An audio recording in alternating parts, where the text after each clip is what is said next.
A few weeks ago, I ran a webinar for eFabulous on analog layout, and I spoke with Thomas Parry about using K-layout and Tim Edwards on using Magic. If you want to check out the recording of that webinar, I've linked it above here. Now, we had to speed through the layout sections because there wasn't enough time in the webinar. So in this video, we're going to take a full-length recording that I did with Tim Edwards to get more into the details of how you can do analog layout with Magic. If you want to follow along, then you should clone the repository that I've linked down in the description of the video. So let's get started. Okay, so I have created a directory for myself called tutorial layout. Is this big enough for you to see, or shall I expand that window a little bit? Maybe we'll lose some resolution on the recording, so a couple of extra font sizes will be good. There we go. How about that? That takes up a good part of my screen now. Nice. All right, so this is the test bench band gap that comes from Stefan Skipper's set of examples for Sky 130. And I just copied it to this directory. So this is my starting point. I want to take this schematic. This is a schematic. I want to put it into Magic.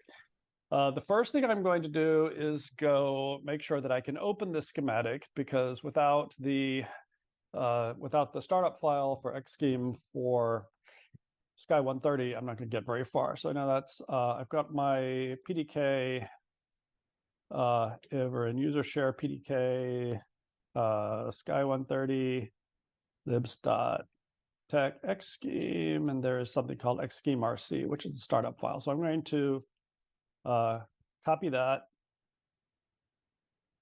to here, and then I should be able to run xschem on tb bandgap opamp.sch. There we go. All right, so I'm going to keep this around. I'm going to zoom in on this and then put it somewhere and keep it as a reference. So if you've watched the tutorial with you and Stefan, then you should recognize this.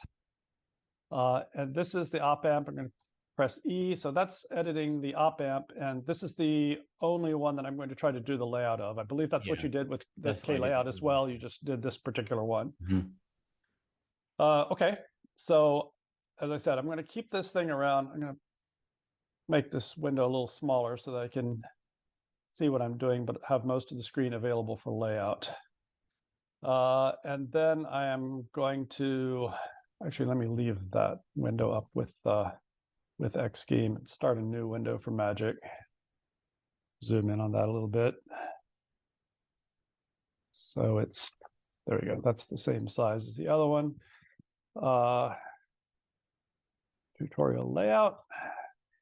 And now I'm going to run Magic. What I've done, I don't like to type in the whole command line for Magic, so I have created an alias, which is something you can do in C shell or Bash or whatever. You can create an alias from one command to another. So if I wanted to type out the whole thing every time, I would do like DOGL, which is my OpenGL. That's my favorite graphics to work with. The standard graphics are based on X11 and are not that great.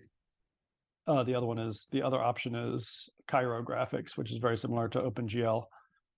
And then the startup file is like xschem. It comes from the PDK. So there's a RC file, and that comes from the same place. And user share PDK libs.tech. I'm usually a better typist. I can't type and speak at the same time. Sky130a.magicrc. So that's what I would normally type. I've got a little alias called Magic Sky. So if I exit Magic and re-enter it at any time, I'm not going to bother to type all this, but that's the full command line there. All right, I have got Magic up now. I'm not sure I can make this commands window any bigger than it already is. So unless there's, I don't think there's a view here. So you may have just see a zoom when you popped out that menu somehow. Wait, what? Really? Where? You did something earlier. I'm not sure that had to do with this, though. As far as I know, there isn't anything in TK that will zoom this window for me. But but I'll tell you what commands I'm typing in. Okay. Actually, let me just try the usual. No, the usual keystrokes don't work on that. That's what I thought. Yeah, if you can't read anything on there, just let me know. And if I haven't mentioned it while talking, then I'll tell you what it is. Mm-hmm. Okay, so in order to do this, the first thing you'll want to do is get this schematic into some form of layout. Now, Magic does not make any pretensions about being able to do a full analog layout, but it can create devices, it can create subcircuit hierarchy, and create pins. Now it's going to drop them all, sort of concatenate them into a row, and it's going to be a big mess and have DRC errors, and you have to then go and reorganize it and wire it up. But it's a starting point, and it's a lot better than starting completely from scratch. So along with when I did the command line with the RC file, that used a startup script that is on top of the tech file, so to speak. And that startup script does a number of things. And one of the important things it does is it runs a tickle script that has all of the device definitions for the parameterized devices in it. And it creates up here in the menu, these menu items, devices 1, devices 2. These are device generator scripts, so they are like what you would call P-cells in other tools. I have no idea whether the term P-cell is copyrighted or not, so I do not like to use that. I just call them parameterized cells. If I wanted to create an NMOS from scratch, I would go over to my devices menu, click on NMOS, and it would give me a pop-up window that allows me to type in for each device the width, the length, and there are a number of options that I have that I can select, and that tells me how to draw the device with a whole bunch of different possibilities, like how I want to contact it up to metal, or whether I want to have contacts on both sides of the gate or otherwise. Now, when I come from xschem, I'm going to have a netlist, and that netlist obviously doesn't say things like, do I have guard rings around my devices? Do I have contacts up to metal 1? It's just going to say I have a device and it's got this width and this length. So there's a loss of information that goes from layout to schematic, and consequently, if you go from schematic to layout, there is a certain amount of information that is added to all of these devices. And so there are defaults in the PDK that say for every device, if I import it from a schematic, it's going to get a certain number of default options like a guard ring around it and so forth. I can adjust those once they're in the layout. Obviously, if that information is not in the schematic, there's nothing I can do to get it into the layout before I do this transfer. So let's get started with that. The first thing I will need, I can't go directly from a schematic to a layout. I have to go from schematic to a netlist to a layout. So I go click on netlist. Before I click on netlist, I want to make sure I have pins on the top level. And that means that when I read it into Magic, Magic is going to want to see a subcircuit line. And there is an option in xschem down here called LVS netlist top level is a subcircuit. That's going to create the subcircuit line. So once I have selected that, I should be good to go to create the netlist. And all I do is click on it. If it didn't pop up a window with lots of error messages, then it was all successful. And it should be, by default, there is a home directory .xschem/simulations where that thing should have appeared. And since this this itself, although it's inside a test bench, it is called 0opamp.sch, and that's the netlist it should create. So let me go over here.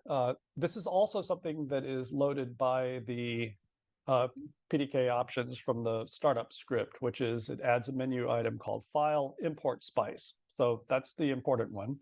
So I'm going to click on Import Spice. Now I need to go find it. So I'm going to go back to my home directory where I should have then a .xschem, which is right here, and simulations. And I should be able to find that. What did I say it was called? 0opamp. Yes, there it is, 0opamp.spice. So if all goes well, then I should be able to click on this, say open, and I'm going to get something. Boom. All right. Now it takes a few seconds. You saw it doing something. And if I view out from there, that is exactly the sort of mess that I said it was going to create. You see everywhere you see these. What a time saver. That was a huge time saver. Yes, if you imagine having to go through here and for each of these Yeah. devices, When we did going this up with and K layout, selecting. it took us about an hour. Yeah, so that is a huge time saver. Now it'd be an even better time saver if it would go wired up for you, but the process of figuring out placement and wiring of an analog circuit is at least the complexity of figuring out placement and layout in a digital circuit, and you know the size and complexity of the tools that do that. So that's not to say that there aren't such tools for analog, but they are very complicated, and to make one is a lifetime worth of research and effort. Needless to say, Magic hasn't gotten quite that far because I have plenty of other lesser areas of development to work on.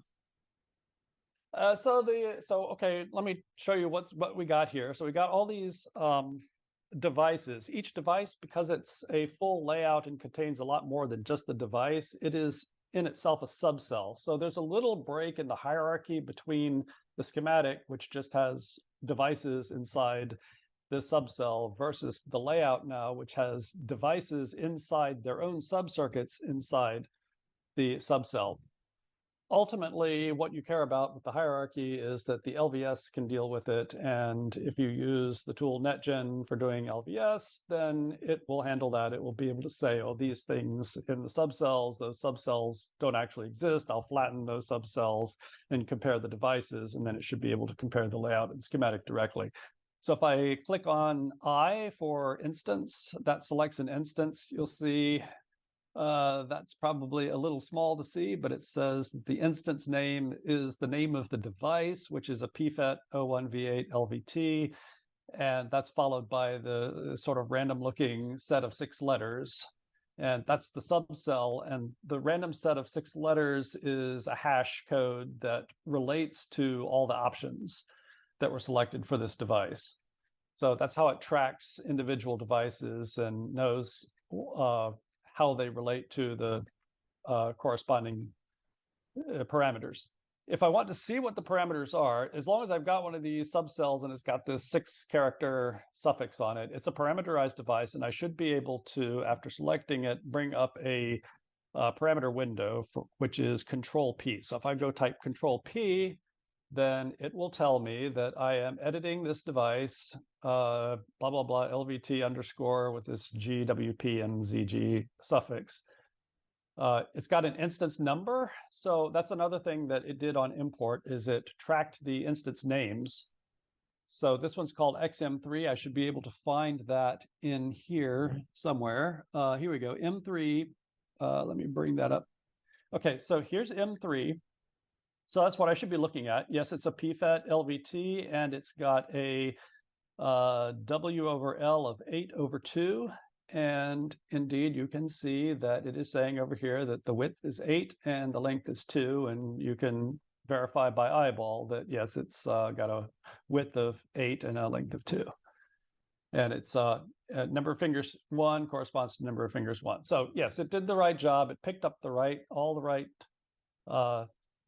devices and got them into the layout. So right now, I'm not going to mess with these extra parameters. For the most part, I'm going to want to keep them as is.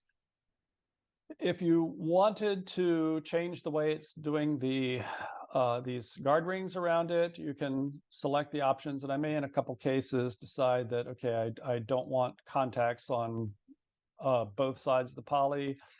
But this is an analog layout. For analog layouts, you generally want as good a contact as you want to the poly. That means contact them on both sides so that you don't end up with a gradient, electric field gradient across the device. And make sure that everything is inside a guard ring so that it is as noise isolated as you can get it. All right, those are 2 good rules. The next thing you want for the layout is most likely you're going to want to separate it with the P devices up toward the top, the N devices toward the bottom, because all of our not all, but most of our P devices are going to be connected to the power rail, top power rail, and the N devices are going to be connected to the ground rail. So that's the first thing I'm going to do is I'm going to find the P devices, which are the ones with the greenish outline. That is an in-well that's underneath them. So I've already got this selected with I for instance, and then I'm going to move my cursor somewhere and type M for move, and I can move that around. And let's just move these up top so I can see what's up. Okay. Nope.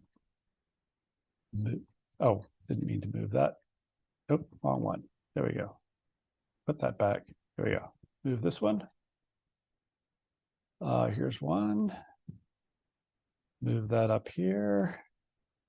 And move that up here. Now I've got one more of these. Move that here, and then separate these out so I can remove all the DRC errors. Like so.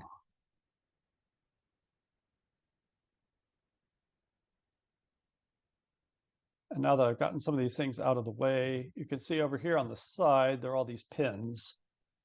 Now these pins may not necessarily be a good size. I think I've made them a bit overly large, but I had to make some choice for how it imports pins because like devices, you lose information from layout going to schematic. So the schematic doesn't say anything about where the pin should be, what layer they should be on, or how big they should be. So Magic makes some guesses, and those you can either use them as is or move the pins to different layers. But at least you get all the pins that were in the schematic. So anything that had a little red arrow on it is marked as an input or output has been turned into a pin. And there should be, these things, because the text is in blue, they're considered ports. And that means Magic will treat them as port names for a subcircuit when it generates a subcircuit. And I should be able to say like port use, default port. Actually, I think in this case, I might need to reread that spice deck as an import. So there's like a read spice command, and that would annotate. So if it said port use default, it means it didn't pick up a use for that. I guess it doesn't understand specifically that this is an input or output pin in the schematic, but I can make it do that. So this read spice command, I can say read spice. So where was that thing? It was under home, tim.xschem simulations, and the name of it was 0opamp.spice. So it says annotating cell 0opamp, and it says cell 0opamp port order was modified. So that netlist I was looking at, actually, did I ever look at that netlist? I don't think I did. .xschem. There we go. Simulation 0opamp.spice. Right, so when it wrote a subcircuit line, and it chose based on, I guess, the text description of the symbol, probably, what the order of those pins was going to be. And since if I extract this and make it into a netlist, and I want to be able to plug the layout extracted netlist into a simulation just by swap and replace with the schematic generated netlist, then I want the pins in the same order. Otherwise, the simulation turns out very badly. So I should have a port order in which the plus pin is first, minus pin is next. So plus pin. So if I say port index now, yes, port index of plus is 1. Zoom in on that a little bit so it's a little easier to see. And if I say port use, yeah, no, it's port use default. Port direction. No, port class. Okay, I thought it was supposed to figure that out. It must not understand that from the netlist either. Actually, I'm surprised. That was supposed to have become an input. If I want to do that, I can just do that manually, like port class input. And now port class is input.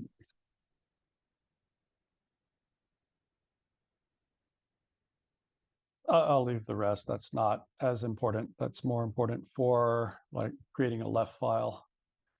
All right, so now how do you want to do this layout? So this is an analog layout. It's got differential pairs. What's most important for analog layouts is that when you have a differential pair, they are supposed to be well matched. So being well matched, there are lots of ways to make things well matched, and that usually involves dummy devices and so forth. And I'm not going to get that complicated with that because I'm just trying to do a fairly simple, quick layout here. But the one thing I can do at least is put those devices close together and have them sharing the same area of guard rings. So here, for instance, these are the pfets. So M3 and M4. See, this is M20. All right, M3 and M. Oh, I see. M3 and M20. Okay, the pair is M3 on the left and M20 on the right. So I'm going to try to maintain that geometry. I'm going to go put M3 over here, M20 over here, and then I'm going to try to get them overlapping. So I'm going to move that. There we go, almost. And then move that over one. And when they're exactly overlapping, then those white dots, which are the DRC errors, disappear. What key were you using then to move it around? I was using the keypad. So I've mapped the movements directions to the directions on the keypads. So there's your arrow keys on the keypad that does a screen pan. So I can pan right, pan left with the arrow keys. But if I go over to the keypad and use the arrow keys, then it's going to move the selection around right, left, up, down. And I think I can even do, northwest or southeast.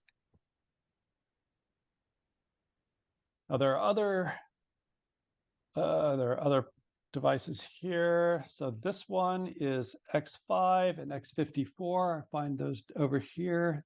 Yeah, so this is also a pair. This is a current mirror pair. So this one is setting the current drive by connecting its source to gate, and then that drives another gate. So the one on the other side is the mirror that should be drawing the same amount of current. But because they're a current mirror, then they work best when those devices are also matched. I am going to, again, well, okay, let me start off with this. I have 54 on the left, so I'm going to leave it in the same arrangement as it is in the schematic. I'm going to move this over here and zoom in and match it up until the DRC errors go away. Okay, I've got two devices with differential pairs.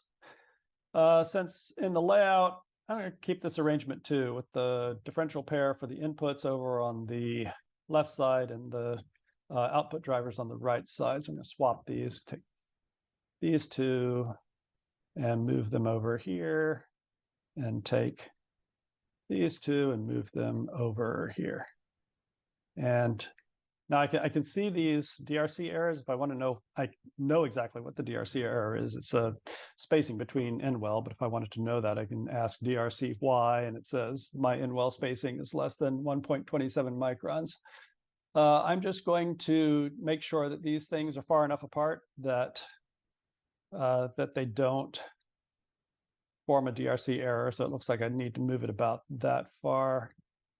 Now, another thing I'm going to do that helps, I'm not sure if you're going to be able to see this at this resolution, but if I go to options and click on crosshair, then I get a little yellow crosshair that's very good for lining up things horizontally and vertically. All right, so I got that done. Now one thing I see is that I've got these long devices here. Let's see, which one is this one? This is XM4. XM4 is, that's the current supply going into my differential pair, so it should be close to the differential pair. It is about as long as the other devices are wide if I don't care that much that the current is flowing the same direction, I'm going to just rotate this one. So rotate 90 and put it upright and then move it over here. And how close can I get it before it there? That's a DRC error. So move it a little bit back and about there. Looks good. And this one is device 46, which is the one, where's 46? 10, 12, 54. Oh, 46 is the current driver into this other pair. So that should be over with these devices. So I'm going to go move this one out of the way and replace it with this one. And how close can I get it? About there is about as close as I can get it before it forms an error. This one, xm1, is where is it? Oh, this is part of this. All right, so this here is an inverter, goes from adjust to essentially adjust bar. So this is creating a digital enable for it. I really don't care that much about where these devices are. They are essentially forming a static digital part, which I don't even really care about the noise of it. So I can, what was it? No, that one was, which one was XM1, this one. So I'm going to move it over to the front, and this is a long device. So I'm going to turn that upright too and move it over here and space it out a bit. And lastly, let's see, this one is XM8, which is, oh, that's right. So 8 and 9 form a pair. That's the inverter pair here. 8, where's the corresponding 9? Here, yes. So let me take those and put them close to that bias one. Move that about there. And move that below it. And now let's look at the end devices. We've got XM10 is, yeah, that's the, okay, so XM10, it corresponds to like this one here. I'm going to, well, let me see, I may not want that vertical, but I do want it over here. All of these devices look exactly the same as each other. They are these biasing transistors here, but let me put them under the right transistor so I've got the right instances under the right instances. This one is M2. I'm looking for, let's see, that's M6, M12, M10, and 2. So I'm going to put this one under here. 12, wait, which was 12? No, M18 is the other one. So yeah, 18. And under those, this pair over here, the ones are M12 and M6 respectively. So this is M12, I'm gonna put it over here, and M6. And now let me try to get those adjusted together so they can have overlapping guard rings, like so, and like so.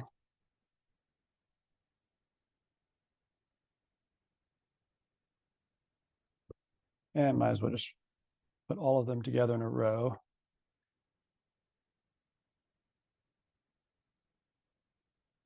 There we go. All right, so take those and move them a little bit further. Now, how close can I move them to my end devices? Because I'm not going to have a whole lot of need to put lots of wiring in between. Well, I'm gonna need some contacts. I'm gonna need some contacts and some wiring to move back and forth here. So I'm gonna leave myself a little bit of space there, about like that. So this is a pretty close. Let me, even better if I can get the centers centered on these. All right, so now I got this line here. I've got my differential pair on top and the two bias circuits it goes into directly underneath. I got my differential pair here and the two biasing circuits underneath right there. So this is a pretty good layout for these two. And then, let's see, this was part of my, oh, this is like a little reset transistor. See down there, this M7. It's very tiny because all it needs to do is take the output and drain all the current down to ground so that it turns the thing off. Because when these pairs get shut off, then this is essentially floating. So if you shut your comparator off, then you need to make sure that the output gets pulled down to 0, or else it's a undefined floating output. But that little transistor can be pretty much anywhere. So I'm going to go stick it over here toward the output, which is what it's pulling on. So that'll keep that close to where it needs to be.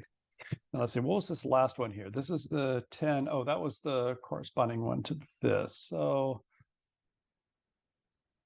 let's see, where can I put this? Let me try just putting this over here and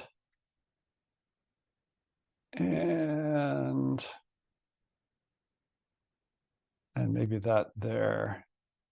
I'm going to just move these a little bit off to the side, and don't think it matters too much where these things are. So I'm going to move that one up and move that one up a little bit. All right, so this is a fairly loose layout, but it's but I think it's a reasonably good floor plan for what I'm doing. I'm going to do one last thing, is try to get all the end devices to be about the same height for that guard ring. So move this down just a little bit and move this one up just a little bit. What are the what's the keys you're using to like enter move mode? Just M. So pretty easy for the key mnemonics is C for copy, M for move. Those are the main ones you need to know. It's one of those things that acts on the position of the mouse pointer, so that if you have selected this device over here and you want to move it, then you put the mouse pointer where you want it to go and hit on the M key, and then it appears there. Okay.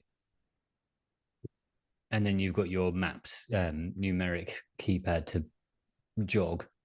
Right, that's for all the fine tuning, right? Mm-hmm.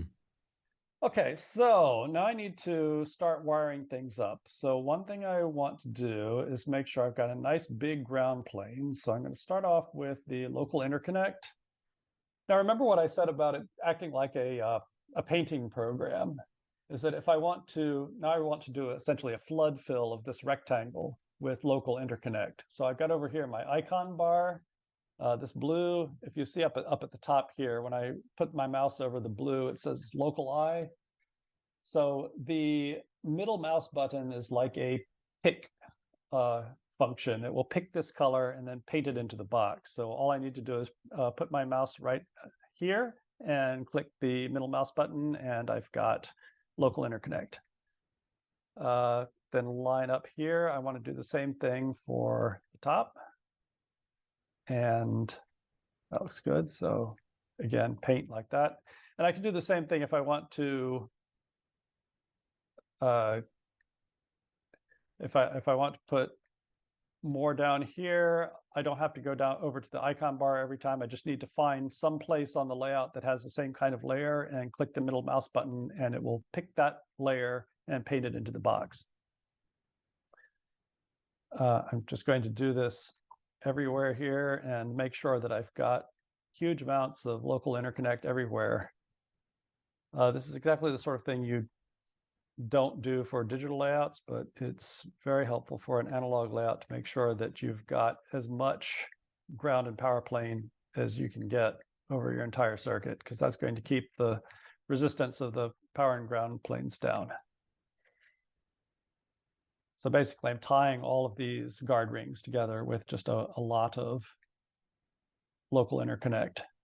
Now, local interconnect is not a very resistive, or sorry, it is a very highly resistive material, which means that it is not especially, it's not especially conductive. So it's not a good thing for wiring, which is why I am basically trying to make it as big an area as possible.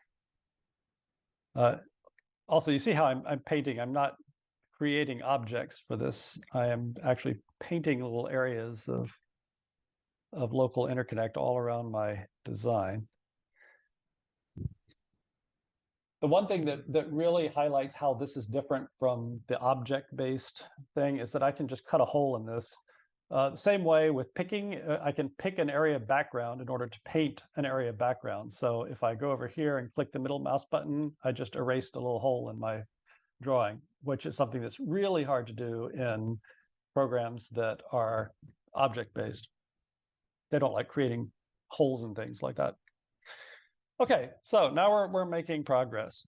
One thing to note, as I Do you said, need to hit save, or do you find Magic to not crash very often? it depends on what I'm doing. For basic layout, no, it doesn't crash very often. If you really want to save, there is a file,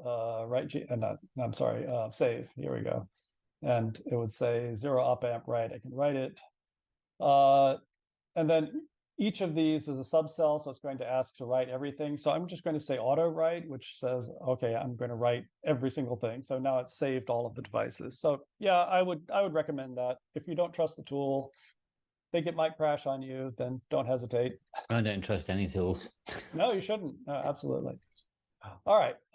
What's next? What's next? I'm going to bulk up. So I said that the local interconnect is pretty highly resistive. So I really want to have a fairly well connected power. So I'm going to double up.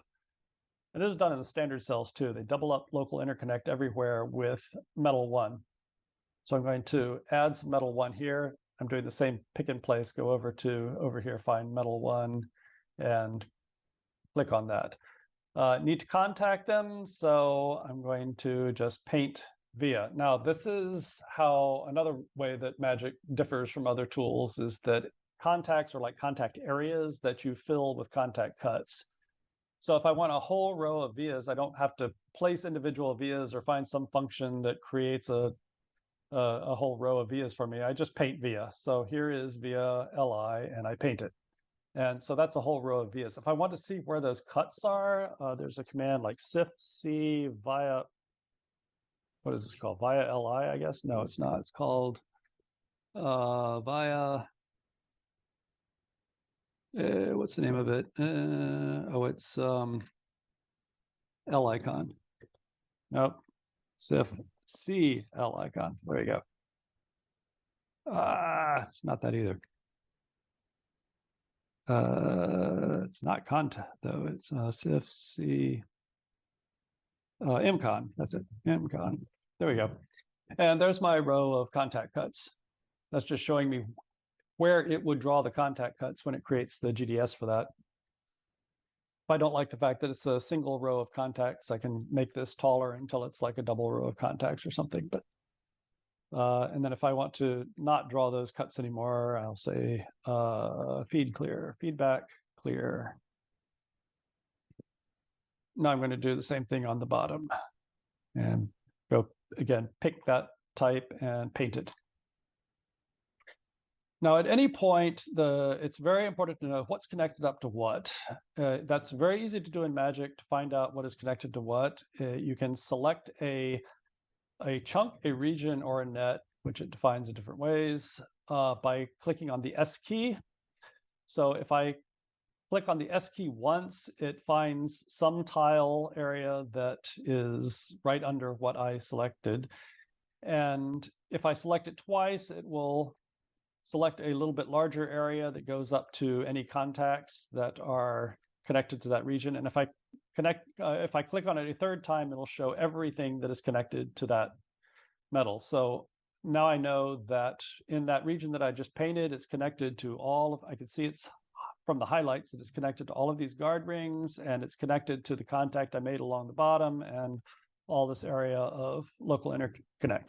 Likewise, over here, it's connected to all of the guard rings. So I've got a well-connected now power supply, connects all the guard rings. So that connects all the in wells and all the substrates under the PFETs, and all the substrate under the infets are all connected together. So that's our starting point. Oh, by the way, all infets you want to connect somewhere to substrate, all PFETs you want to connect somewhere to well, And for those, you need contacts. That's the point of a guard ring, is that it makes those connections. Otherwise, I would have to draw them by hand. But since part of my parameterized device is that it is adding the guard ring but itself, then that's how it's contacting. That's how I'm getting the contact from power supply to the well or to the substrate here. Just for the heck of it, I'm going to cut the via back from there. Now I've got some of my labels on my pins. So I've got a VCC pin. I'm going to move that here. Now I've got VCC connected here, VSS. I'm going to move down there. All right, so I've got 2 pins now that are connected. And if I select the net, it is highlighting the name VSS there and the name VCC here. So let's start wiring this thing up. And I'm going to start, first let me give a little idea of how I generally wire things like this up, which is that it is helpful for things that have to connect across between a number of transistors, pop on up all the way to metal 3. So you don't want to spend much time on local interconnect because it's high resistance. So like for these device sources and drains, they're already immediately popped up to metal 1, but that means metal 1 is taking up the whole area here. So it's hard to connect things together with metal 1 without snaking it around everywhere. So it's easiest to connect things together on metal 2. So if you work out where the signals are coming in and going, you should be able to figure where you need to put metal 2 and how many of those stripes you need. The other thing you need to pay attention to is how big your transistors are. Figure out how much current is going to be taken up, and try to make the buses that are going to be connecting these things together as wide enough to carry that current, because you don't want electromigration issues. Now, if I were doing this for real for a product, I would go look up the electromigration rules. I would figure out exactly how big I need to make this thing, so as not to overdo it, because if I make it too big, I'm just adding capacitance to it, which is not necessarily good for the circuit operation. So I want to keep it the wire small enough but large enough to meet electromigration rules. And as I said, I'm not going to spend the time to look that up, but those are the kinds of fine-tuning things that you would do once you've finished a basic layout and have it LVS and DRC clean. Then you can go simulate and look up electromigration rules and then fine-tune things. So back to wiring. Let's start with the inputs. We got minus and plus inputs.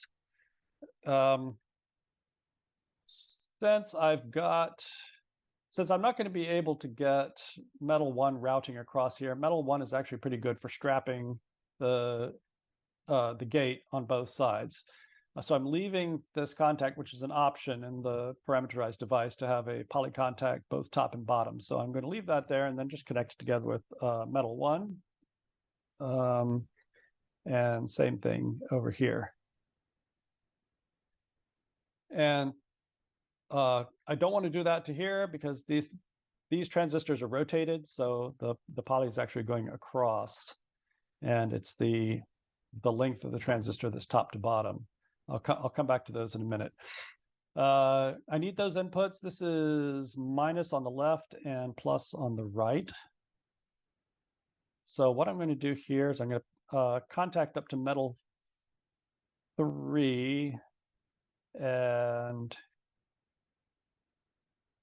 yeah, that seems useful. All right, I'm going to do it that way.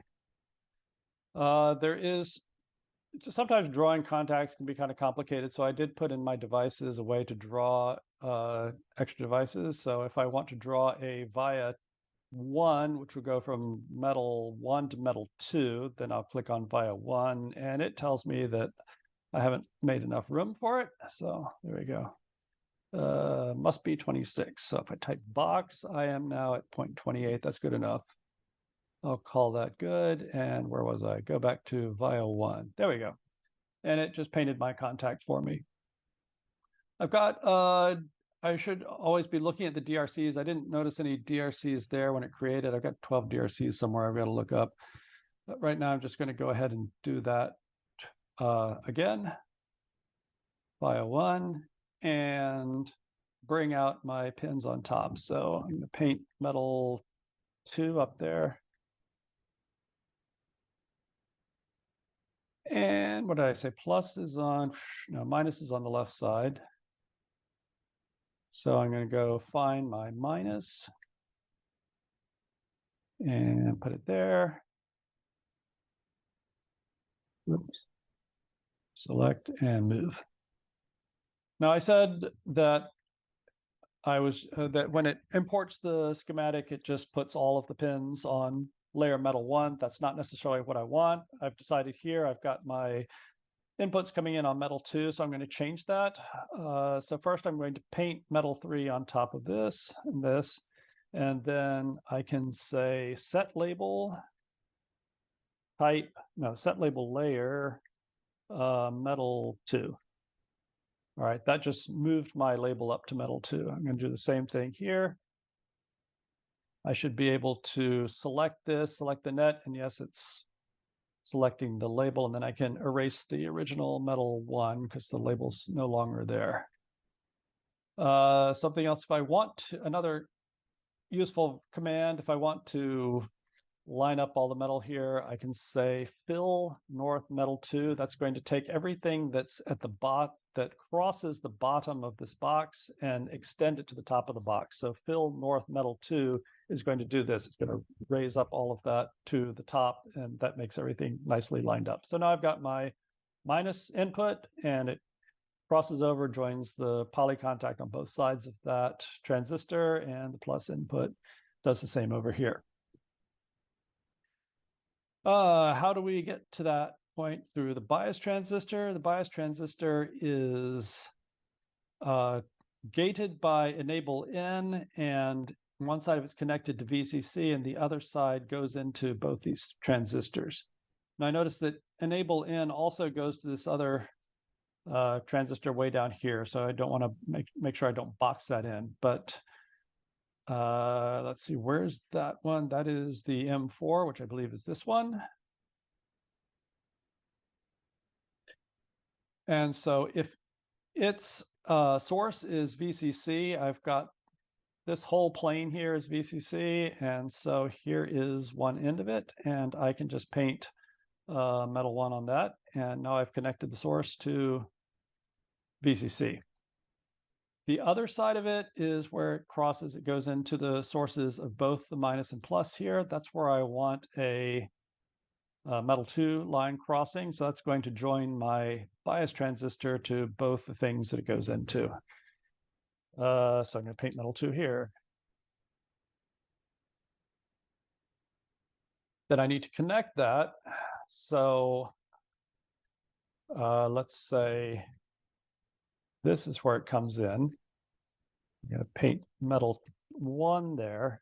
That connects to the contact there, and then somewhere in the middle, I'm going to paint a via 1, which is there. All right, so now I should have this end of the transistor connecting to this line where it accesses both of these transistors. Now I just need to decide which way I'm going in to the transistors. In order for a matched pair, it is actually better to have the current flowing in the same direction for both transistors rather than from opposite directions. So for matching purposes, I'm going to contact on the left side of both of these. So let me go ahead and see, I think that's right. It needed to be a little bigger for that contact. I'm going to go back and do this one, which is via 1. Nope, I'm still not big enough. It's telling me my via is not big enough. So there we go, via 1. All right, got that one. And then I'm going to do the same thing over here. Okay, so now I have connected my the drain of my biasing transistor to the sources of minus and plus. The drains of minus and plus go down through these transistors down here. And so you can see I've got this trend here where I'm using metal 1 to go top to bottom, and I'm using metal 2 to go right to left. So I'm going to connect these top to bottom by putting metal 1 here. like that. And same thing over here, except it's going to have to jog over a little bit.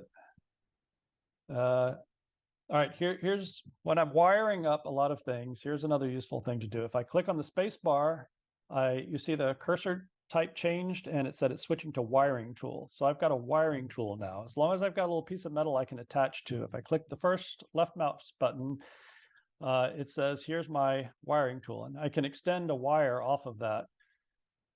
So I wanted to connect over here to this device source. So I'm going to come down like that. And I click the right mouse button to, or click the left mouse button to extend a segment off of that wire, and click the right mouse button to end that wire segment. Then I can click the space bar to go back to my box tool, which is how I draw boxes. Now, when I did that, I made a little DRC spacing error. So I'm just going to grab this line and stretch east a little bit, and that clears the DRC error. So now I've got these, that was just the wires that go from here down to here. Now both of these are self-biased. That means the gate is tied back to the source. So that's this gate here. To tie the gate back to the source, all I need is, since this is already connected up to metal 1, I just need to connect that metal 1 over to metal 1 here, like that and like that. And so now I've got both of those source bias connections. This one, this G2 from M18, that is, yes, M18, goes on out to gate this device at M6, which is the one over here. And that is this device here. So all I need to do is take this line. So I'm going to go back to my go back to my wiring tool and find this line, and I'm going to go from there and gate this device. And because these things have gates on both sides, I should do the same thing here, which is to strap it across the transistor. In fact, I'll just go ahead, for matching purposes, make sure that all of those transistors have about the same kind of strap going across them. Having stuff running over your transistor is usually not a great idea, but it's okay as long as it's part of the transistor. So this is part of the transistor gate. So as long as I have matched devices and I have got the layer crossing over them in the same place on every device, then it should be okay. I shouldn't have to worry about that. What's left to do here? Then we've got from here the source of, okay, so the source of all of these devices, G1, G2, sorry, the ones that are gated by G1, G2, and this one are all grounded. So that's all of these things just connect down to ground. So that's an easy one to do. Just connect, oh, that's not, where is the ground? Oh, ground's this side. So I'm gonna carry that out here. Oh, right. So this is something that I need to connect across all devices. So I'm going to do that with metal 2, like I did over there. I think that's the only big connection I need to go across with. So I'm just going to put it right through the middle like that. And each of these is going to connect to it with via 1. And same thing here. And this one. And this one. And like I said before, because all of these are matched devices, I want them to all have the current flow in the same direction. So the sources of them I'm putting always on the right side, and the current flow is always to the left. Now those were supposed to be grounded, so I got to connect them to ground somewhere. So I'm going to come over here where I'm connecting into ground. I'm going to do another via 1 that brings me down to metal 2, and then I can connect down here to my ground layer.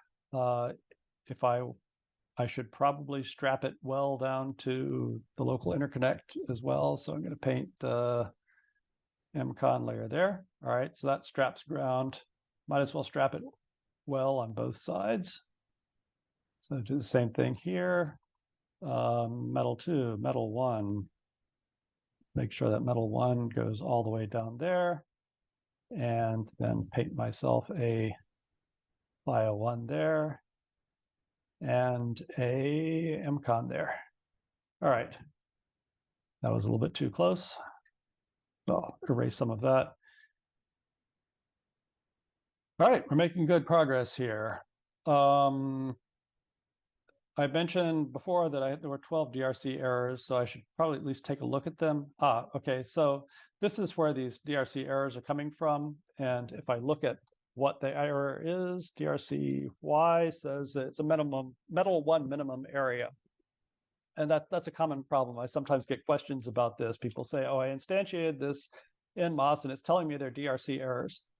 Well, that's because it draws a contact over the gate, but it doesn't know where you want that contact to go. So it's not going to try to draw lots of metal going off some direction because it doesn't know which direction you want it to go. So it just draws minimum size contact, and it will have a minimum metal area error, and you're expecting that you're going to draw a wire off of this. So for instance, this is going to have metal 1 hanging off of it. So I'm going to click metal 1, and as soon as I do that, I've now added enough area to this gate that the error disappears. Speaking of which, let's see, I don't really need, on such a tiny gate, I don't need to strap it across. It's not like this is a important analog gate that I want to make sure that the electric field is constant across the thing. So I'm going to go over here and I'm going to find the thing that puts the contact at the bottom of the gate where it says add bottom gate contact. I'm going to clear that and type apply, and that just disappeared, that contact. And since that caused the whole device to shrink a little bit, I'm going to have to go contact that back in again and add some more. Come on back there, add some more local interconnect on top. All right, now I've got that little switch over here. That is gated by enable N. I've got to get that enable in through somewhere. Let's go ahead and just connect that in from the beginning. So that was going into M4, which was this one, right? Yeah, so that enable in is gating this, which means it's going into here. So let's put, again, a metal 2 strap across here.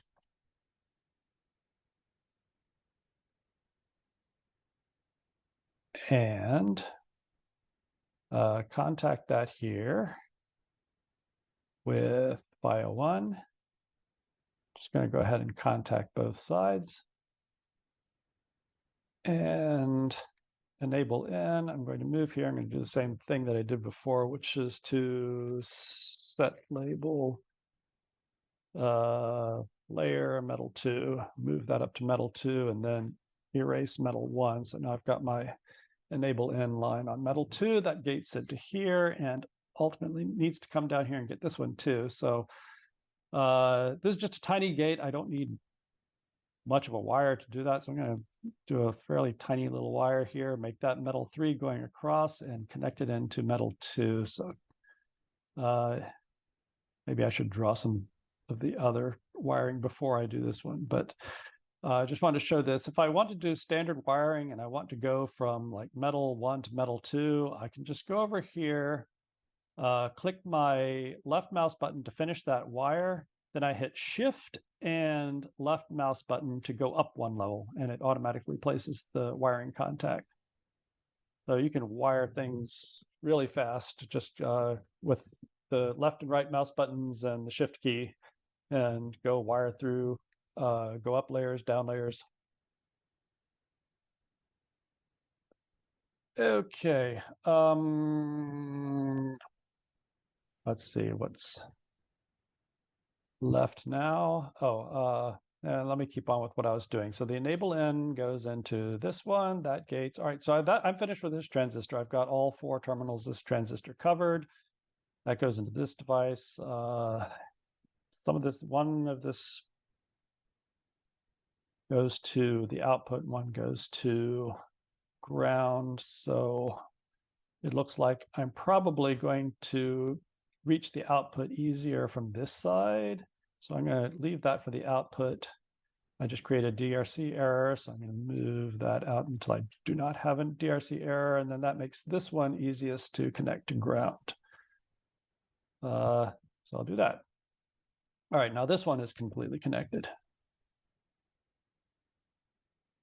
Let's see, this pair, all right, I haven't done this pair yet. So this is XM54, which is this one. So these are self-biased and gated. So I've got my gate connected to the drain of this one, and the source of this comes from the output of M46. Oh, M46 is also enable N. Okay, yeah, all right. So, all right, I'm going to make this wire a little bit bigger so I can go ahead and make that go all the way to 46. And so it's going to, since its output has to drive these, I guess I'm going to have a its source coming from over on the other side. Once again, I got a little bit too close and move that out. I've cleared that error. Go ahead and use the wiring tool to stretch that over, and then I'm going to use the menu to create the via there. Okay, now my enable N gates this device, and it gates, oh, sorry, that was a gate, not, shoot, that was my fault. I should not be doing that. And this one, yeah, actually I do want decisions. Yeah, I think I'm going to knock the gate off of this one, one side of the gate off of this one. So I'm going to pull off the bottom gate contact, paint the local interconnect back over that. Now I wanted that connected up here like so. Nope. Now I'm going to try to select an area of metal via, yeah, let's see, metal 1 via and metal 2 and stretch west. There we go. Okay. Sorry. Now you're down to 0 DRCs when you got rid of that bottom gate contact. Oh, that's right. Yes, because that was also an area, minimum area. And so this one I've connected to extra metal 1. So that's minimum area is gone. And then this one I just removed completely. So it's minimum area error is gone too. And now I've got enable N gating this device, and this device, which I think is everything. Now let's see, this device is got its source connected to power. So we just need to go over to this side. Just make sure I clear around that area and paint metal 1 and metal 1. And maybe I want to strap that to local interconnect later, but I want to see where my output is going first.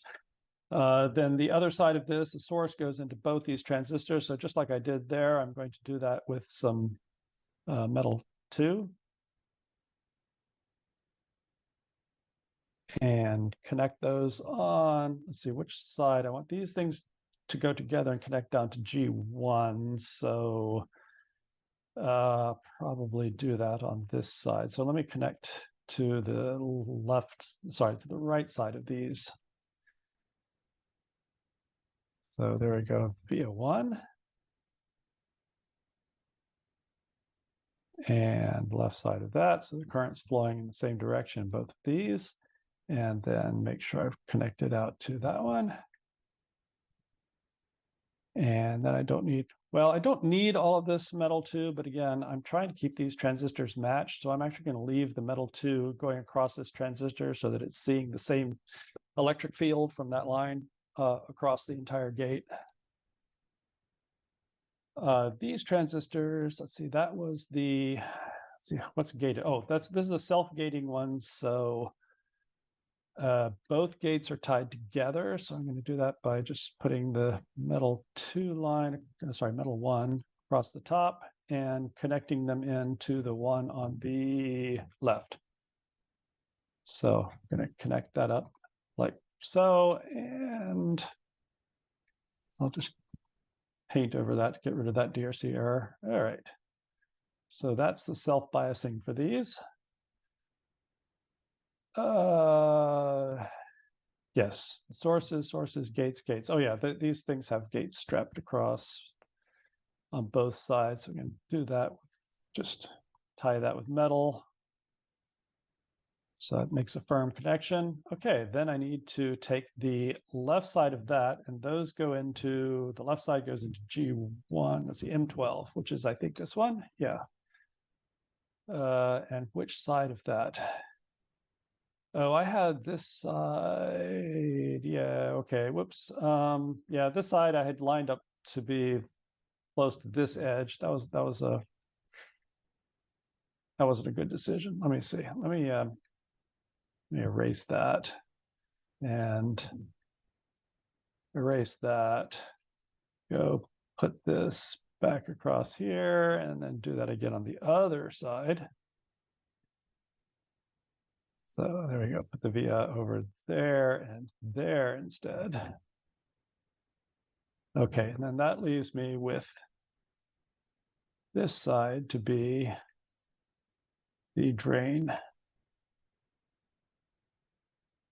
I assume most people who are looking at this tutorial are analog designers and know that a MOSFET source and drain are equivalent. So I can choose which side is source, which side is drain. Now I see that I'm going to cross here. I either have to, if I want this to be going down here, that's easy enough to do, just come straight down. But if I want this one to do the same thing, I've got to cross a metal line here. So I'm going to get rid of that and paint over with metal 2 instead, and wire that down to here, wire this up to here. And I think that's already there. I didn't quite get it, but anyway, so then replace those with vias. And make sure I just paint a via. There. Okay. So I still have that connection going to all these transistors. Does that middle click button not work for copying the via fill? It does if you are just doing a single via, but if you see here, there are these extensions on either side. So the vias have special rules that say you have to extend to each side of the via in different layers by certain amounts. So it's more than just a via shape. It's a complex area that has overlaps in different directions with different metals. Okay. So that makes it easier to just go recreate that structure every time instead of just doing some simple operation. So I just got rid of the metal one under there. So now I can do the same thing as I did over here, which is come down here and whoops, once again, made a DRC error. And I think I just, that wasn't how I wanted to do it. Oh, I see. I never got it to jog over. Let me do that over again. There we go. Now jog over. There we go. That's better. Okay, now I've got that connected. Okay, so now this one goes down to this device. This one goes down to this device. But where this one goes down to this device, that's also the output. And that output, that is the output. However, it also is going to cross over here. That's probably fine. Yeah, let me just, I'll make my output on metal 3. Make it pretty large. I'm sorry, metal 2. I'm not going to go up to metal 3 on this one. That has to be, this is all part of that. So I'm going to make a via there. So that's my output.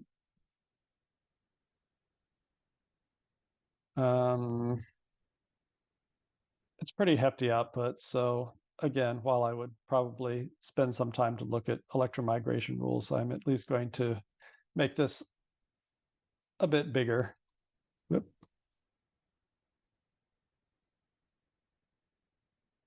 Got a DRC rule in there again. I'm just going to erase, get rid of it. And now that connected to everything to the output. And the only other thing was that the output drains through here, through this transistor. So I'm going to put another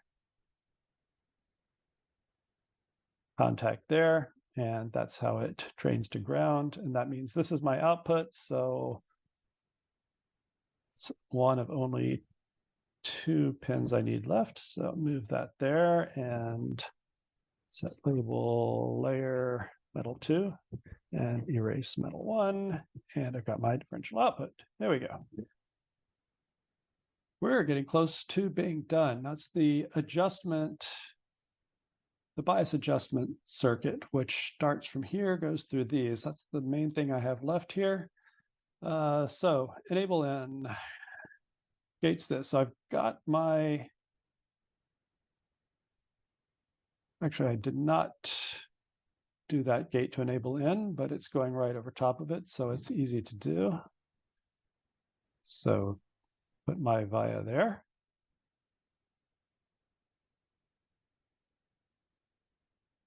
And there. All right, and then its source is connected to VCC. That's just another connection straight up into the VCC net. Its drain goes into the other PFET over here, so I'm just going to take that out this direction and wire it up straight out to there. And that is, this is the right direction, is it? Yes. And the other side of that then connects. So this is like just a simple tri-state inverter. Whoops. We go back to the box tool. So connect those two together. And from there, this one goes to ground. So I'm, let's see, this one goes to power, this one goes to ground. No, I'm sorry. This goes from here to there, to there, to there. This one goes through the bias, that's right, down here. So I want that to go just straight from there to there. And then this one goes to ground, which is just a straight connection down. Okay, then this one is biased by VCC. You can see I've got like a straight shot down here, no metal 1, so I can bias this one to VCC, which is the line going straight down. This one, both of these are connected together and they're connected to adjust. So I just need to put a wire across those. Then just make the wire big enough for the pin and move the pin there. And I've got my adjustment. Okay, adjustment gates both of these. And the only thing I have is a DRC error right there. And a DRC error here. And I just made that wire a little bit too big. So I can't get rid of my DRC errors. Erase metal 1 and then move that over a little bit. And I still got a DRC error somewhere. If I don't know where my DRC error is, I'm going to say DRC find. And then I zoom in on that and it says, oh, here's my error. That's pretty simple. Just hover over that slot. And that's the last of my errors. All right. So we got the bias done. The bias goes into this transistor. That's all done. It's all gated. This goes into here. Have I missed anything? That might be everything. Let's see. This one, this one, this one, this one. It's at this point that you really want, you know, so would it be so helpful if you have air wires, like when you're doing a PCB and you know which way you need to go to connect what? Yeah, we call them fly wires. Fly wires. over here in America. I haven't heard that term before. You said air wires. Yeah. Okay, I'll have to remember that term. I think I learned that from KiCad. Because when you're doing a PCB, you do the schematic and then you have the layout and you just can see where everything needs to route. It takes that mental load off. Yeah, there's a way to set that up in Magic, but Really? probably a little coding would. Yeah, it's not easy to. In other words, there are ways to set up lines going here and there, but I don't have anything that maintains the connection if you change something. So, but I know that there was a version of Magic called Micro Magic. They put in fly wires, and yeah, something I should think about as a nice extension to give to people in the future. Yeah. So I think I've done everything here. Okay. Yeah, that was pretty quick.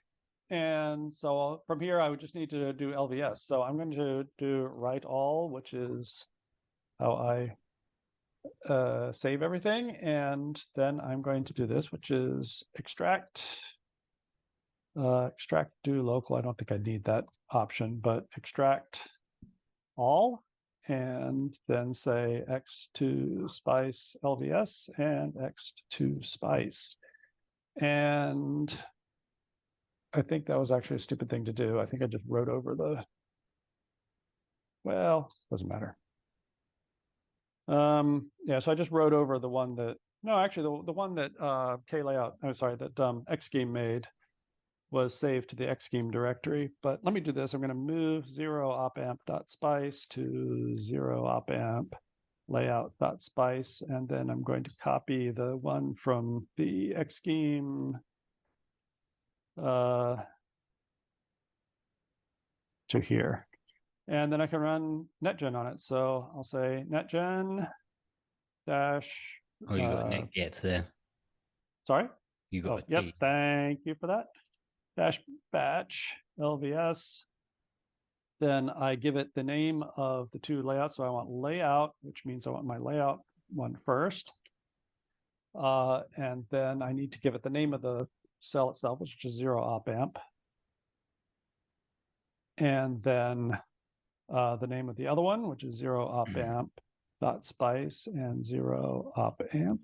And then I need to give it the name of the setup file, which is user share pdk sky130a libs.tech netgen sky130a setup.tickle. And then, of course, it tells me it hasn't matched because of course, if I'm doing something this fast and paying as little attention to it as I can when I'm talking at the same time as I'm doing layout, then of course there are errors. But that's what I wanted anyway, because I want to give some instruction on how to look at the netlist LVS layout and see. So by default, it creates a file called comp.out. So if I look at comp.out, I'm going to see some output that I don't care much about. It's going to be comparing devices that I know are already equivalent. And this is interesting because you see it says removing 0 valued device. So because the schematic has these little, you see these little arrows in here. So these are voltage sources, 0 volt voltage sources that it puts in for current measurements. And so they end up in the netlist, but NetGen is clever enough to notice that these are not physical devices because there's no way to make a voltage source in layout. So it simply says, oh, look, it's a 0 volt voltage source. That must be part of the schematic for current measurement, and it removes it. Likewise, actually, I should say not likewise, but contrariwise, it has taken these little capacitors here, which are representing parasitic capacitance. Yeah. And it added them in. So that is my main problem right now, is that my schematic netlist has these devices C, and my layout doesn't. Now, I don't know if there's a way in NetGen to, a way in xschem to extract the circuit without the parasitics. So I'm going to take the hacked solution and just look at my 0 opamp.spice file, find the all the lines that begin with C and delete them. And save it again. And run that again. So let's see, it's still not right, but at least, okay, now I have the right number of devices and it's got the same number of devices. Yeah, you got nets difference now though. Yeah, now I've got on my layout, I've got 17 nets, and on my schematic, I've got 14 nets. So I've obviously failed to connect something or split something up. And here, this is pretty easy to see. You see, I've got a number more nets over here than I do on that, but all the individual entries, I think, add up. So my problem is that over here, I've got net G1. It's net G1 is connected to the source or drain, which is pin 1 or 3 of two devices, two InFET devices, source or drain of two PFET devices, and the gate, I guess, of two devices. So if I go over here in my schematic, G1 is connected to this gate, it is connected to this gate, and it's connected to the source drain. I don't remember making this connection. I bet this is, oh, that's right. I remember connecting these two together, but I did not connect them to anything else. Yeah, there we go. So that was this line over here, which is the source and drain of these devices. So right, that should have been because it's connected. unconnected, it counts as a separate extra net. That's right. So I see that over here as probably something like this. Which is connected to, well, no, it's connected to one InFET one. So it's probably this one here, connected to one InFET, one PFET source and drain. So that's easy to find out. In fact, I should probably label some things here to make it a little easier on myself. So here where I have the, let's see, where is that going in? M4 comes out to here. So this line over here, this is called SP in the schematic. So I can do this, which is go to text and give myself a little smaller text here, like 0.5 microns high. I'm going to call this SP. And I'm going to make sure it connects to the right metal there. I'm going to say it's metal 3 and apply. All right, now I've got a label called SP. Now that one went through minus, and the other side of minus is the self-biased one and is G1. So this thing here is G1. So, whoops. G1, and then that makes the other side G2. Should have done that earlier on, so I know what I was. So did it? Oh, it already moved it. It saw there was that mistake that I made with metal 3, and it changed it. All right. Anything else I need to?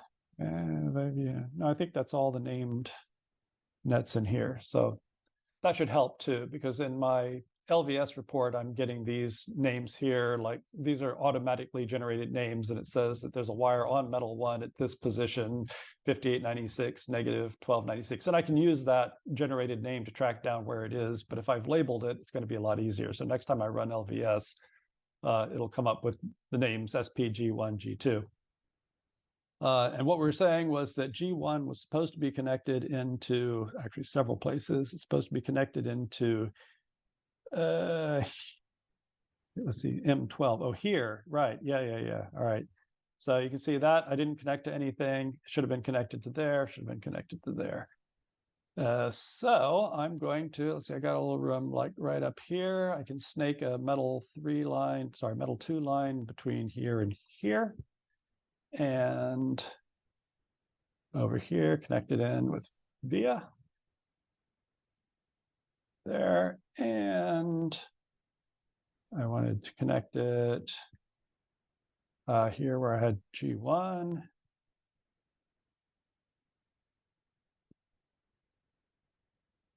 And over here, I'll need to pull this up a little bit like so, and connect it there. Okay. Looks good. I got G1. Now did I connect G2 to everywhere it's supposed to go? I think so. It's just self-biased here and also goes over here. Yeah, that should be fine. All right, let's see how that works. So I'm going to, once again, write all and extract all and X to spice. I already had those option settings done, so I don't need to do them again. Going to run netgen again, and I still have an error in there somewhere. This says I've got 17 versus, all right, so there's still something. Oh, still don't have the G1. Do you, after you do X to spice, don't you need to do an extract afterwards? Did I not do an extract? No, I did an extract all followed by X to spice. Oh, okay.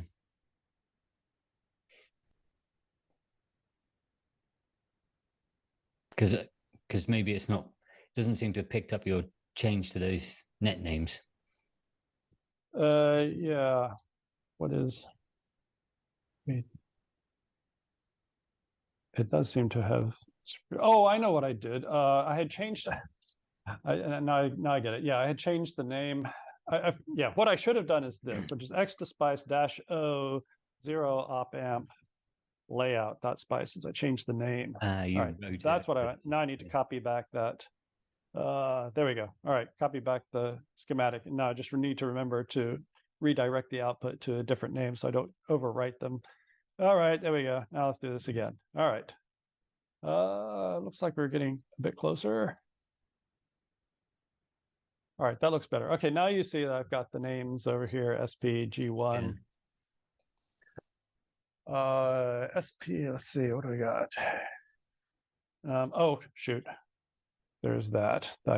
Because I overwrote the file that I had removed the C's from, so I'm gonna go do that again. We'll find lines starting with C and delete them. There we go. All right. And now, okay, there we go. That's much better to see. All right, now I can see I do have one more place, net2, the one called net2. Oh, it must be an unnamed net in here. Probably this one. It's Q. No, that's net3. Is it in the tri-state inverter? Because it's a P and an N. Oh, here. Oops. That's net4. This is net5. All right, hold on. I should be able to figure this out. Net2, blah, blah, blah. Well, I should be able to figure out. I don't even need to know which net it is. All I need to know is that there are 3 devices here and there are 3 devices here. So these obviously need to be connected. So I just need to find this one. So if I say go to, for instance, M1, what's the name of that? 5058N66 pound. And then zoom in on that. All right, it's this one here. So what is this one? Oh, that's the gate. Okay, now I get it. That's the gate to these devices. Wait, I thought I just looked at that one. And I thought it said it was something else other than N2. Or maybe it was that one I was looking at. Yep, this is net2. Sure is. Okay, so yeah, so I've got these nets, these gates connected together, but I did not do the self-bias connection down here. Oh, I know. I used to have the self-bias connection here, and then I moved the connections from the right side over to the left side, and then I didn't put that back again. So it needs to be this side connected up to here. So all I need is to put a connection right there. And that should be it. So now, yeah, these are self-biased properly. Okay, once more. I will do extract and X to spice with the -O option. Also, let me do the write all as well. So I know I've got that saved. And now I predict that this should work. So let's try it. Netgen. What do you mean nets don't match? Come on. Oh, now it's complaining that, wait, what? Oh, now it's complaining that, what is it complaining about? I've connected up something wrong. I think that last connection must be wrong somehow. Yeah, so what is this? M1 5896 N1276 is this one. Yeah, it seems to be, how is that backwards? M54 is this one, and its source goes into this one, which is gated by G1, and it's the one that self-biases to that and gates. Oh, right. No, that's the one coming from this line. I did do that wrong. Yes. Okay. Right. It's the drain that's supposed to be self-biasing. So it's this. Where is the drain side? Yes, this is the drain side of this. That's where it's supposed to be connected. Oh, I had that connection right the first time. Should never have erased it. Paint. Metal 1. There we go. Yep, and there's a DRC error that I want to get rid of. Do DRC errors prevent extraction? No, they won't. I just like to keep it clean. I like to know that whatever I am sending to LVS is what I believe at the time is my best layout. And because anytime you make a change, like if I make a change that affects DRC, then I've done some change to the layout. So then if I want to be dotting all my I's and crossing all my T's, I want to do LVS on it again, right? Because I changed something and I don't trust my layout anymore until I verified it. So that means, once again, file, whoops, yeah, write all. And extract all and X to spice. And now, let's see, did I do the magic thing? Yes, now you see circuits match uniquely. Now, why does it say they're port errors? I probably failed to get one of the pins right. Pin match result. I'm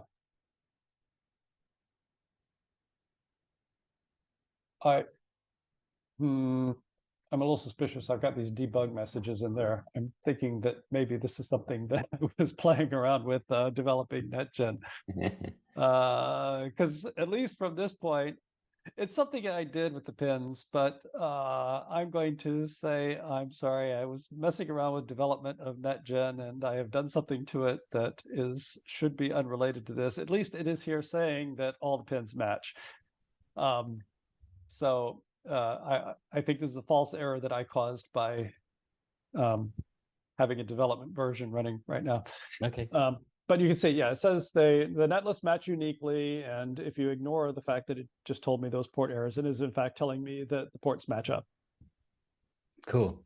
So I will call this LVS clean. Great. It is probably very late there, your time. It's pretty late, yeah. It's 10 to 10. I probably need to get out of the building before they start turning on the alarms. Okay. But I did have one other question, which was once now you've got this extracted spice file, well, that's for the LVS, but you could extract it with parasitics. Is there a nice way to get that back into xschem so that you could run the simulation against your layout? Yes, there is actually. I'm not sure how to do that in this layout as it is, but this is basically a symbol. I guess there should be in the symbol. Yeah, so this symbol is attached to a schematic, and if there's a way for you to unattach that schematic, then you should be able to get this to netlist with the symbol simply calling an instance without actually defining that instance. And then you can go into that file or just add, like in one of these text blocks, add an include file that will include the extracted version of that. It actually helps if instead of having your test bench and your circuits and all in this one single file, you've split them up into different files so that your circuit is a separate file, and then it will extract into a separate netlist. Okay. And then you can just put an include file and swap them and do a mix and match like that. Cool. I'll ask Stefan about that. Okay, yeah, it's just because this was made in this example, so he was trying to keep it all in one file, so Yeah. it was simple. It's not necessarily how you would want to do it for a real layout. Yeah. Okay. Awesome. Well, thanks very much, Tim, for walking us through this.